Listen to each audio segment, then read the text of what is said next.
Every time we're silent, every time we let hate flourish, we make a lie of who we are as a nation. I mean it literally. We cannot let the very foundation of this country continue to be eaten away like it has been in other moments in our history and happening again. Problem is, so many on Capitol Hill don't share the passion you just heard. The president today signed into law the bipartisan anti-Asian hate crimes bill. He was hoping to do the same with another important piece of legislation next week, the George Floyd Policing Act. But tonight, that seems unlikely. The Washington Post putting it this way: a policing deal remains out of reach on Capitol Hill as the anniversary of George Floyd's death approaches. As the report points out, although talks continue productively, no deal is in immediate sight, and the House is leaving Washington on Friday for a 3-week break. Still here with us, Matthew Dowd and Jason Johnson. So, Jason, it wasn't, well, from a civilian standpoint, you and I are not in Congress, thankfully. Didn't seem like a whole lot to ask to hit this anniversary coming up of May 25th, a year since, and all that entails. We're not going to get that. What's more disappointing, knowing that we're going to miss the date or knowing that what we get will be watered down?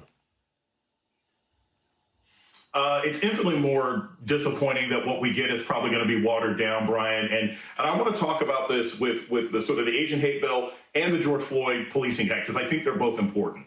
Whenever I look at this legislation, and again, with the caveat that I've always been in favor of abolishing modern policing and rebuilding it from the start, but with that caveat aside, I always look at this legislation in terms of, would this law, had it been in place last year, have prevented any of this violence? I think the Asian hate bill, look, it's symbolic, it's important, it shows that the administration cares, but it wouldn't have prevented any of these random acts of violence that we've seen. It basically just directs government agencies to pay attention to these things. And shouldn't government agencies already be paying attention to hate crimes and violence and assaults? The George Floyd Policing Act that's being worked on right now, if you had created, the only possibility that this could have prevented former officer Derek Chauvin from doing what he was doing is if there was a national public database about police violence, and perhaps there might have been community pressure about Chauvin before he ended up killing George Floyd, but even that's not guaranteed to be in this new bill. So I find the whole process disappointing. This is about preventing the next crime of violence, the next terrorist act by police against unarmed minorities in this country, and I don't think any of these bills prevents what we're really concerned about. Matthew, Jason raises a great issue about the incongruity of these two pieces of legislation. Back to the first one, a truly bipartisan act. Every Republican senator voted for the anti-Asian hate crimes piece of legislation, save one guy. Wait for it, Josh Hawley from Missouri. Matthew, what does he think his brand is going to be now, and has he lost all remaining credibility in that chamber, he of the clenched fist on 1-6? Well, I don't think he cares. I think that having credibility in the United States Senate and doing something that's rational doesn't appeal to the Republican base. I mean, look what Ted Cruz has been behaved like over I mean, I worked with Ted Cruz. I'm just giving an example of the type of people that come to this. There used to be an expression was, why do people take such an instant dislike of Ted Cruz? And their answer is because it saves time. And the same is true of Josh Hawley. They don't care. And I don't think the voters that Josh Hawley wants to run for president of the United States. Josh Hawley is doing all this to position himself to run for president. This is who the Republican voters want. And I think Jason's right. All of these things are connected. And I think part of the problem in America today is America is not what it was 10 years, 20 years, 50 years, 100 years ago.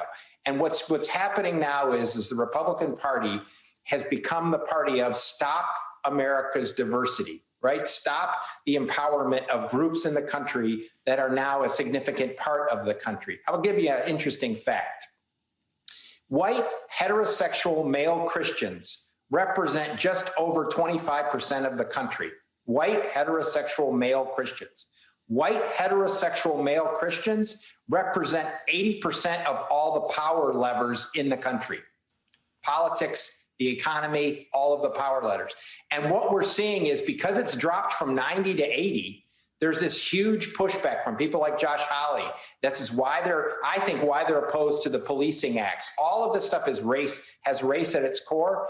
And it's not like people are saying, no, you only need to be 30% of the power. It's like, they don't even want to drop to 75% of the power in the country. And to me, it's all at the basis of that is there is a group of people in the country that don't like the fact the country has changed, and they want to do everything possible to keep it from changing anymore or pushing back on it. And Josh Hawley is a leader of that. We may not like the answers, but we are deeply indebted to these two guests for telling it like it is for us tonight and every time they come on. Jason Johnson, Matthew Dowd. Gentlemen, truly, thank you for tonight.